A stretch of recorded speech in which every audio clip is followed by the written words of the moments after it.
Üç uşaqlı ananın bir günü vloquna xoş gəlmisiniz. Bugün çoxumuzun həyatında olan, bəlkə də hamımızın az çox yaşadığı bir mövzu haqqında danışacağam. Qadınların bir-birini qınaması, bullying. Bəli, bu reallıqdır. Biz qadınlar bəzən bir-birimizə ən böyük düşmən oluruq. Halbuki həyat onsuz da kifayət qədər çətindir. Amma biz də bir-birimizin yükünü azaltmaq yerinə bəzən onu daha da ağırlaşdırırıq. Mən bugün bu mövzunu seçdim. Çünki həm öz həyatımda, həm də ətrafımda bu qədər qadının yaralarını gördükcə içim sızlayır. Gözəl bir deyim var. Kişi qadını əzə bilər, amma qadın qadını öldürür. Bu söz çox sərtdir, amma həqiqətdir. Gəlin sizə bir misal çəkim. Bir qadın düşünün, yeni ana olub, körpəsi var. O artıq öz bədənini tanımır. Gecələri yatmır, əlləri çat-çat olub, saçını düzəltməyə vaxt tapmır. Onun üçün artıq hər şey yeni, ağır və məsuliyyətlidir. Həmin ananın ehtiyacı olan şey sadəcə bu cümlədir. Afərin sənə, sən çox güclüsən. Amma ətrafındakı qadınlar nə deyir? Hələ uşağına baxmağı öyrənməyib. Südün çatmırsa niyə ana olmusan? Ərinə sözünü keçirə bilmirsən, yaxşı gəlin deyilsən. İndi deyin görün bu qadının canını daha çox kim yandırır? Əlbəttə ən çox öz cinsindən olan qadınların sözləri. Bu arada oğlum gəzməyi öyrəndikcə evdə belə hadisələr çoxalır. Həmin ana pis olur. Çünki anlayır ki, həmin qadınların da övladı olub. Onların başa düşməsi lazım idi. Amma əksinə daha çox qınayırlar. Ən çox eşitdiyimiz qınamalardan biri də qadınların geyimi ilə bağlıdır. Biri başını örtür, deyirlər köhnə fikirlidir. Biri açıq geyinir, deyirlər özünü göstərir. Biri sadə geyinir, deyirlər özünə baxmır. Biri daha baxımlı geyinir, deyirlər ərini aldatmaq üçün belə eləyir. Bir qadının içini, ürəyini görmədən geyiminə hökm çıxarırlar. Mənim də ən nifrət etdiyim mövzu mənim geyimimə kiminsə qarışmasıdır. Mən evdə qısa geyimləri üstün tuturam. Çünki hər dəqiqə uşağımın bezini dəyişirəm, altını yumalı oluram. Duşda yuduğum üçün hər dəfə şalvar geyinib soyunmaqda çətinlik çəkirəm. Ona görə mənə belə şortlu paltarlar, həmçinin şortik geyinmək rahat gəlir. Mən heç kimin geyiminə qarışmağı sevmirəm. Heç kimin də mənim geyimimə qarışmağına icazə vermirəm. Harda nə geyinə biləcəyimi çox yaxşı bilirəm. Özünüz də şahidsiniz ki, elə qapalı geyinənlər var ki, açıq-saçıq geyinənlərdən daha da pis hərəkətlər edirlər. Buna görə də insanların əxlaqını, tərbiyəsini onların geyimi ilə ölçmək düzgün deyil. Necə deyərlər, hər qoyun öz ayağından asılacaq. Gəlin sizə indi də başqa bir nümunə çəkim. Bir qadın vardı, ərindən illərlə şiddət görüb susurdu. Axırda gücünü toplayıb boşandı. Düşünürsən ki, indi qadınlar ona dəstək olacaq. Amma yox. Ən ağır sözlər yenə də qadınlardan gəlir. Ərini saxlaya bilmədi. Qadın yaxşı olsaydı, kişi başqa qapıya baxmazdı. Və bunlar kimi minlərlə cümlələr. Görürsünüzmü? O qadını döyən kişi yox. Onu qınayan qadınlar daha çox yaralayır. Bəli, bunlar halbuki ola bilər. Heç kim demir ki, bunlar yoxdur. Bu fikirlərlə. Məsələn, bir qız var. İllərlə oxuyub, işləyib, amma hələ də evlənməyib. Sizcə onu ən çox kim qınayır? Yenə qadınlar. Yaşı keçdi, qocaldı. Qız evdə qaldı. Kim alacaq bundan sonra onu? Əri yoxdur, kim baxacaq buna? Ən pisi odur ki, bu sözləri deyən çox vaxt o qızın anası, xalası, qohumlarıdır. Yəni qadın qadını həmişə evliliyə məcbur edir. Sonra da niyə xoşbəxt deyilsən deyə qınayır.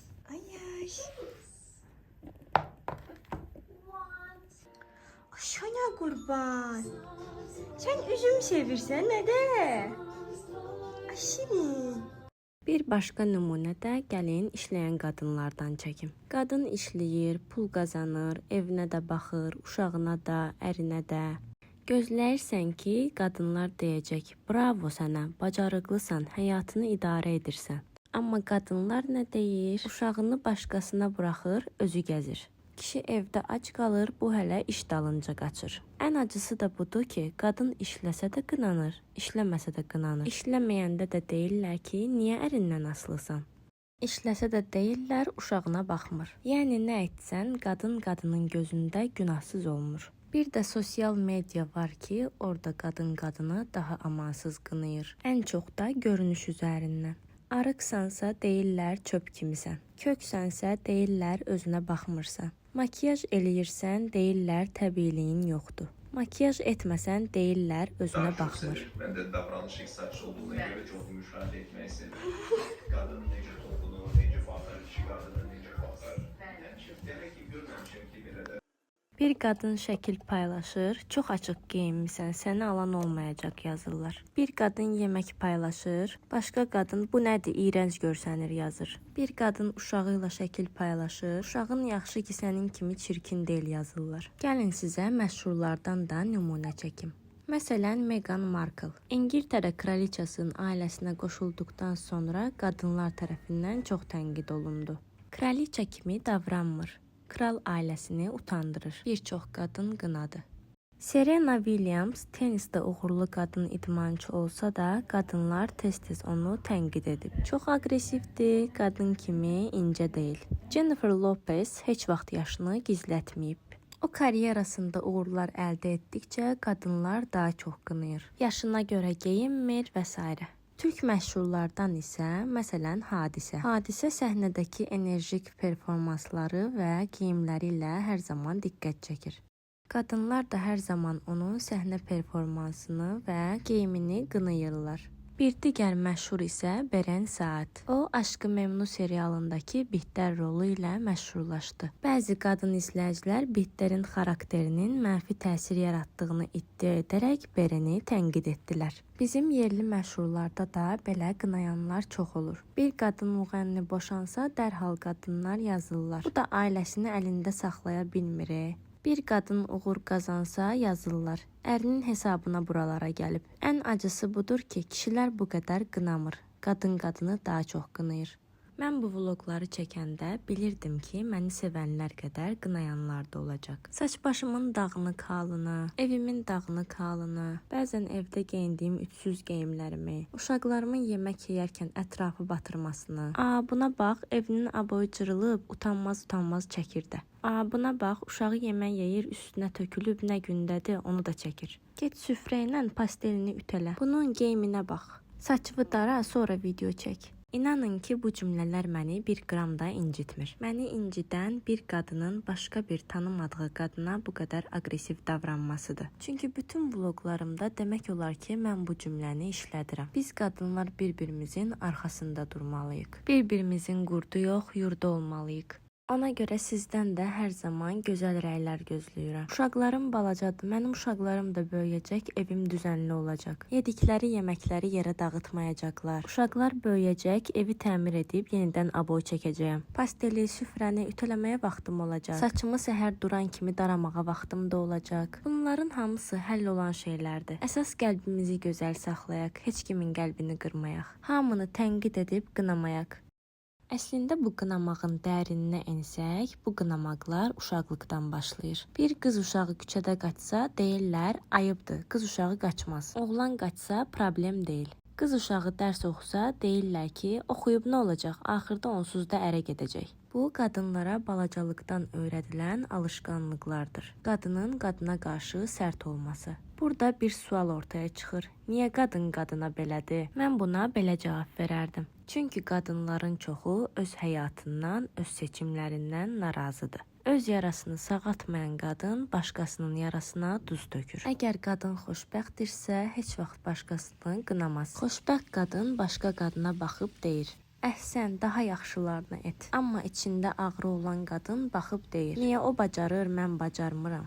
Bu arada qızlar, mən toyuğu belə qıpqırmızı bişirməyi çox sevirəm. Toyuq çığırtması kimi əti qızarmayan toyuqları heç sevmirəm. Gəlin sizə bir misal çəkim. Bir gənc qız oxuyur, işləmək istəyir, amma ailəsində qadınlar ona təzyiq edir. Onsuz da oxuyub nə eləyəcəksən? Qız uşağının yeri evdir. İndi oxuyursan, sabah ər evində heç kim diplomunu soruşmayacaq. Sen maman neysen? Balişen. Hadi. Şimdi sen. Oğulu sensen. Ha? Oğulu sensen. Oğulu ha? Ayaş. Ay ayaş. Mama senin kurban. Mamanın hayatı. Ya gözüm detti. Bu cümlələri qızına quran anası olur. Çünki ana öz həyatında o imkanı görməyib. Qızına da imkan vermir ki, oxusun, işləsin. Bir də var belə bir nümunə. Ana qızı yaxşı olsun deyə, güclü olsun deyə danlayır. Məsələn, qonşunun qızı oxudu, universitetə girdi. Sən niyə girə bilmədin? Bacına bax, necə səliqəlidir. Sən niyə belə dağınıqsan? Ərinə yaxşı bax, yoxsa əlinin altından qaçar. Ana bunları əslində yaxşı məqsədlə, sevgi ilə deyir, amma qızın ruhunda özünü dəyərsiz hissi yaradır. Sonra həmin qız böyüyür və başqa qadınlara da eyni bu cür yanaşır. Yəni zəncirvari bir haldır. Məsələn, bacılar arasında da qısqanclıq və qınama olur. Bir bacı daha tez evlənir, digəri qınanır ki, sən niyə evdə qaldın? Bir bacı daha çox pul qazanır, digəri deyir ki, sən özünü çox üstün bilirsən. Hətta analar da deyir, bacına bax, necə ağıllıdır, sən də ondan öyrən. Beləcə, bacılar arasında gizli bir yarış başlayır. Toyda, yasda, qohum yığıncaqlarında ən çox eşitdiyimiz cümlələr yenə qadınlardan gəlir. Gel yavaş ayağının altına bak. Ayağının altına bak Duygu. Allah verdi. Allah verdi. Çok sağ olsun. Değil mi? Çok sağ ol. Bu qız hələ evlənmədi, qaldı evdə. Bu gəlin hamilə deyil, yəqin problemi var. Bu qadın ərinə baxmır, yoxsa kişi niyə belədir? Ən maraqlısı budur ki, həmin bu sözləri deyən qadınlar özləri də vaxtında qınanıb, amma başqasına da eyni şeyi edirlər. Çünki o da eyni ağrıdan keçib, amma təəssüf ki, zəncir qırılmır. Gel sen güzelim.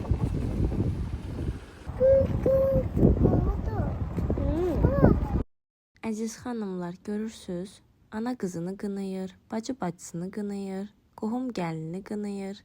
Sanki hər qadın öz yaşadığı ağrını başqasına ötürür. Amma bizdə güc var ki, bu zənciri qıraq. Ana qızına deyə bilər, sən nə etsən, mən sənin yanında olacağam. Ne oldu? Ne istiyorsun? Bilmedi. Kaçabilmedin. Gel tutmam eline gidelim. Sumkanı ver bana. Ben tutum. Ağırdı da Duygu. Benim Sənindi də, sənindi. Mama daşıyırdı sənin üçün evə qədər. Məni. Hə, yaxşı, gəl. Bacı bacısına deyə bilər, sənin uğurun mənim də uğurumdur. Qohum gəlinə deyə bilər, çətinliklərin olsa mən yanındayım. Çünki biz bir-birimizi qınadıqca həyat daha da ağırlaşır. Amma bir-birimizi dəstəklədikcə həyat daha da gözəlləşir. Əzizlərim, qadınların qadını qınaması çox ağır nəticələrə gətirir. Bir qadın qınandığı üçün psixoloji travma yaşayır, içində komplekslər yaranır. Geç.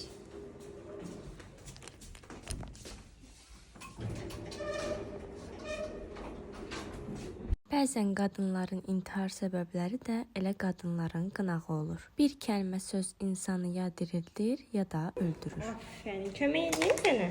Hə, kömək edeyim. Mən istəyirəm ki, biz qadınlar dəyişək. Gəlin bir-birimizi qınamaq yerinə bir-birimizə dəstək olaq. Qadın qadının yanında, arxasında dayananda dünya daha gözəl olur. Bir qadın saçını boyayır. Nə olsun, gözəlləşmək istəyir. Bir qadın boşanır. Nə olsun, bəlkə xoşbəxtliyi burdadır. Bir qadın işləyir. Nə olsun, öz ayağı üstündə dayanmaq istəyir. Bir qadın işləmək istəmir.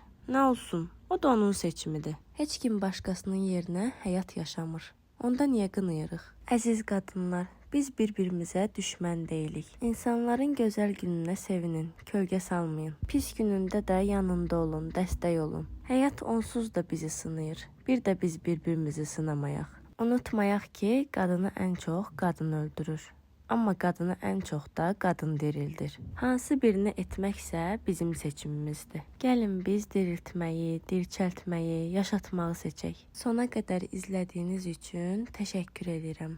Hər birinizi sevirəm, özünüzdən müğayət olun. Növbəti vloqlarda görüşənədək. Güzel. Duygu, gel çelim seni. Sen var. Bye bye. Pick one of them, you know? Yeah. Bye bye. Bye bye, Emma. Bye bye. Sen var. Hadi.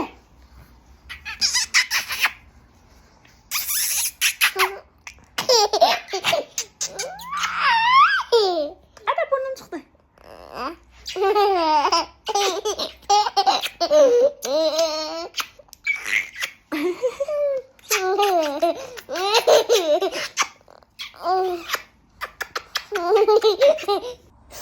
Şimdi de bu. Şimdi de bu. Yeyərəm. Mən bunu